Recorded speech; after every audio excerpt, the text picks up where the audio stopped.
নতুন বাংলাদেশে যারা আছে অত্যন্ত যারা আছে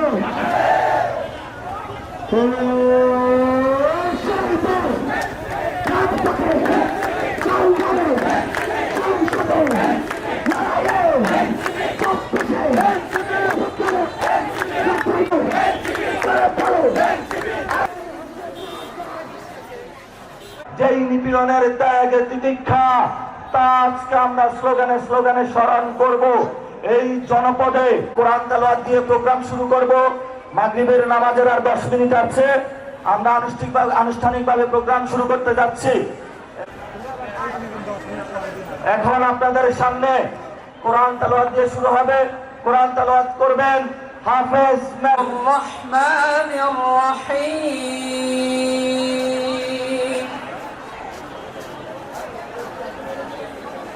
আপনারা অনেক কষ্ট করে অনেকক্ষণ ধরে আমাদের জন্য অপেক্ষা করছেন, সেজন্য আপনাদেরকে ধন্যবাদ। রাজশাহীতে আপনাদের দেয়ালেই আপনাদের সন্তানেরা লিখে রেখেছে বাংলাদেশ 2.0। আপনাদের সন্তানদের গ্রাফিটি এখনো আছে। স্বাধীনতা এনেছি, সংস্কারও আনবো। যেই সংস্কার আনার কথা আপনাদের সন্তানরা এখনো দেয়ালে লেখা আছে, সেই সংস্কার আমরা এনেই ছাড়বো। দেশের সংস্কারের পথে যারা বাধা দিবে, দেশের মানুষ তাদের মনে রাখবে, সেই হিসাব তারা রাখবে। আপনাদের সন্তানদেরকে যারা গত বছর জুলাই আগস্ট মাসে খুনের নির্দেশ দিয়েছে, তাদের বিচার এই দেশের মাটিতেই হবে।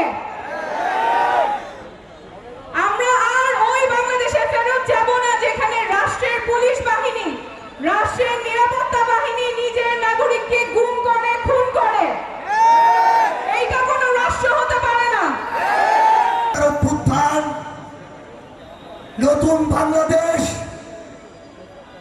নতুন স্বপ্ন নিয়ে ওই অভ্যুত্থানের নেতৃত্বে যারা ছিলেন তাদের নেতৃত্বে নতুন একটি রাজনৈতিক দল। জুলাইয়ের 1 বছর হয়ে গিয়েছে, নতুন জুলাই এসেছে, আমাদের আশা আকাঙ্ক্ষা পূরণ হয়নি।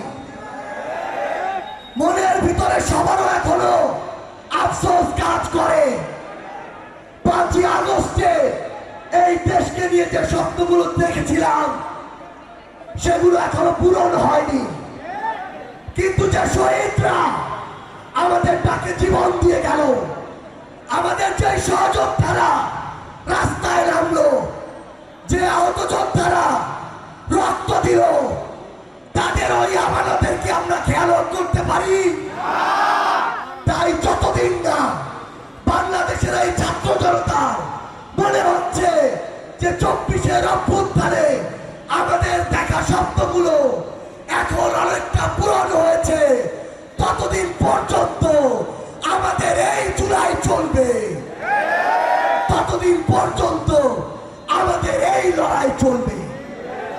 এই উদ্দেশ্যে জাতীয় নাগরিক পার্টি এনসিপি 1 মাসে বাংলাদেশের ইতিহাসে প্রথমবারের মতো 64টি জেলায় আমরা যাচ্ছি। একটা জিনিস মনে রাখতে হবে, আওয়ামী লীগের সময় আমরা একটা বিষয় দেখেছি, আপনি সবাইকে নিয়ে কথা বলেন কিন্তু শেখ হাসিনাকে নিয়ে কথা বলা যাবে না। শেখ হাসিনা ছিল ফেরেশতাদের উপরে আরো বড় ফেরেশতা। ঠিক এই কারণে এই শেখ হাসিনা ফেরেশতা থেকে ফেরাউন, ফেরাউন থেকে স্বৈরাচার হয়ে উঠেছে। আগামীর বাংলাদেশে যত বড় দল হোক, যত বড় নেতা হোক, যত বড় নেত্রী হোক, কাউকে এই প্রশ্নের ঊর্ধ্বে রাখা হবে না। বাংলাদেশের প্রশাসন ক্যাডার থেকে পুলিশ ক্যাডার, ডিসি থেকে এসপি, ওসি থেকে ইউএনও, সবাইকে একটা কথা স্পষ্ট করে বলে রাখি, যদি আপনি জেলা উপজেলা ডিসিএসপি হয়ে উঠতে পারেন, ওসি ইউএনও হয়ে উঠতে পারেন, তাহলে ভালো। যদি আপনি কোন দলের হয়ে উঠেন, তাহলে আওয়ামী লীগের সময়ের কথা মনে করুন, আপনার পরিণতি ওই একই রকম। যারা দাড়ি পাকাওয়ালা মানুষ কয়জন রক্ত দিয়েছে, ছাত্র তরুণ, তারা কয়জন রক্ত দিয়েছে? যারা সংস্কার কার্যক্রম বন্ধ করতে চান, আপনাদের তরুণদের সাথে বসতে হবে, তাদেরকে জিজ্ঞেস করতে হবে যে তারা আর দাবেদারি করতে চায় কিনা। এই তরুণ সমাজ আর দালালি করতে চায় না, এই তরুণ সমাজ আর দালালি করতে চায় না, এই তরুণ সমাজ দাবেদার হতে চায় না, এই তরুণ সমাজ আর স্বৈরাচার হতে চায় না। সুতরাং যারা সংস্কারের বিরুদ্ধে অবস্থান নিয়েছেন, আপনারা জেনে রাখুন, আপনারা এই তরুণ সমাজের বিরুদ্ধে অবস্থান নিয়েছেন, এই জাতির বিরুদ্ধে অবস্থান নিয়েছেন।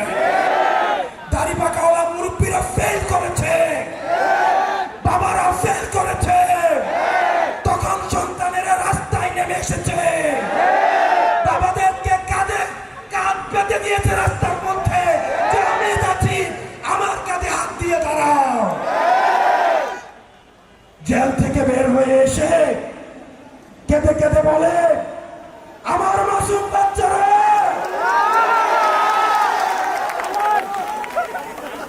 আমরা কি জানি না গত 16 বছর আপনাদের ব্যাংক কেমনে ছিল,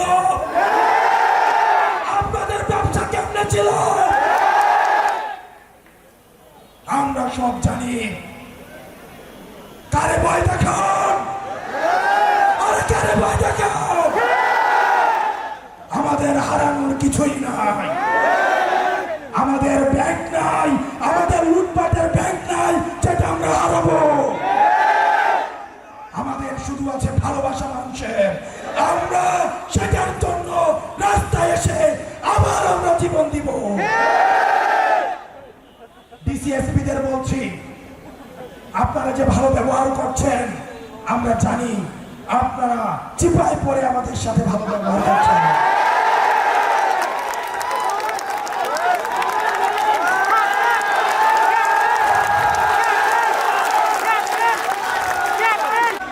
যদি হাসিনার পতন না হতো, যদি হাসিনার পতন না হতো, তখন এই ডিসিএসপিরাই গণভবনে প্রমোশনের জন্য লাইন ধরতো। বাংলাদেশ সংস্কারের মাধ্যমে বাংলাদেশের পুনর্গঠন। কিন্তু বন্ধুগণ, দুঃখের কথা, 5ই আগস্টের পরে নানান শক্তির ষড়যন্ত্রে সংস্কারের পথ রুদ্ধ হয়েছে। বন্ধুগণ, আমরা স্বীকার করে নিচ্ছি আমাদের ভুল হয়েছিল, আমাদেরও সীমাবদ্ধতা ছিল, কিন্তু আজকে আমরা আপনাদের সামনে শপথবদ্ধ, এই ভুল আমরা আর করব না, আমরা আর সুযোগ দিব না। যারা এই গণ অভ্যুত্থানকে, যারা এই সংস্কারের যাত্রাকে ব্যাহত করার চেষ্টা করছে, বাংলাদেশের জনগণ তাদেরকে কোনোদিন ক্ষমা করবে না। প্রিয় বন্ধুগণ, 5ই আগস্ট 2024-এ আমাদের লক্ষ্য ছিল ফ্যাসিবাদের পতন। এবার আমাদের লক্ষ্য হচ্ছে বাংলাদেশের পুনর্গঠন। প্রিয় বন্ধুগণ, 5ই আগস্ট আমাদের লক্ষ্য ছিল গণভবন, এবার আমাদের লক্ষ্য হচ্ছে জাতীয় সংসদ ভবন। আমরা গণভবন জয় করেছি, এবার জাতীয় সংসদকে আমরা জয় করব। ইনশাআল্লাহ জাতীয় সংসদে তরুণদের অভূতপূর্ব বিজয় উদযাপিত হবে সামনের নির্বাচনে। কিন্তু তার আগে কথা আছে, নির্বাচনের আগে অবশ্যই সংস্কারের সুরাহা হতে হবে, বিচারের সুরাহা হতে হবে। গণহত্যাকারী খুনি হাসিনার বিচার আমরা দেখতে চাই, সংস্কার দেখতে চাই এবং নতুন সংবিধান দেখতে চাই। এই প্রজন্ম বাংলাদেশের জনগণের কাছে প্রতিশ্রুতি দিচ্ছে যে একটি নতুন গণতান্ত্রিক সংবিধান এই দেশের মানুষকে উপহার দিবে, যেই সংবিধান বাংলাদেশের মানুষের অধিকার নিশ্চিত করবে, যেই সংবিধান ইনসাফ নিশ্চিত করবে। প্রিয় বন্ধুগণ, স্বৈরতন্ত্র এবং পরিবারতন্ত্রের অবসান ঘটাতে হবে এই বাংলাদেশ থেকে। মেধা এবং যোগ্যতার ভিত্তিতে আমরা নতুন রাজনীতি এবং নতুন বন্দোবস্ত গড়ে তুলব। প্রিয় বন্ধুগণ, রাজশাহীতে এসেছি, রাজশাহী সম্পর্কে দুই একটি কথা না বললেই নয়। রাজশাহী ঐতিহ্যের নগরী, রাজশাহী জ্ঞান বিজ্ঞান ও সংস্কৃতির নগরী।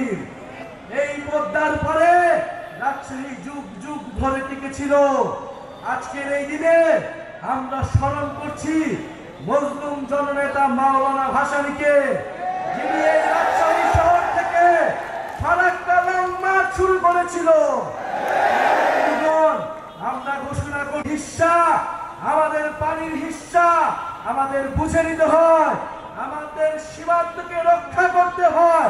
তাহলে আমরা আবার লং মার্চ শুরু করব এই রাজশাহী শহর থেকে। আপনারা প্রস্তুত হন, ৩রা আগস্ট শহীদ মিনারে দেখা হবে। জুলাই সনদ, জুলাই ঘোষণাপত্র আদায় করে ছাড়বো ইনশাল্লাহ।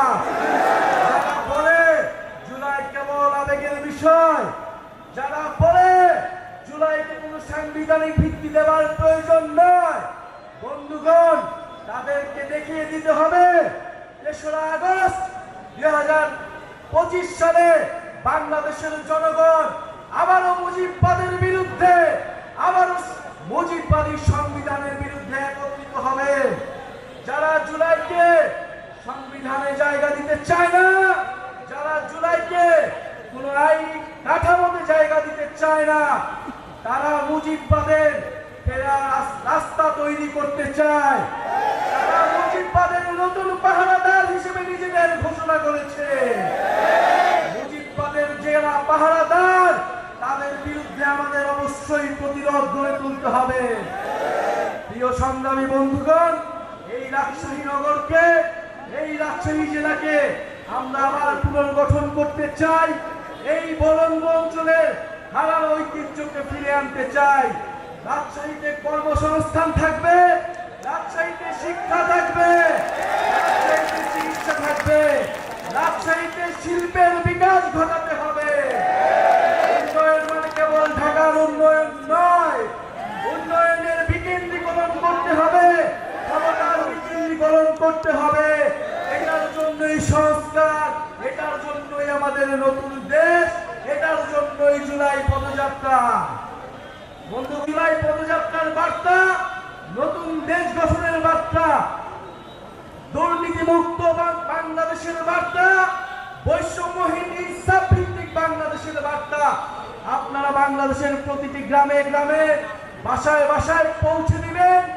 ইনশাআল্লাহ আমরা ইনসাফের ভিত্তিতে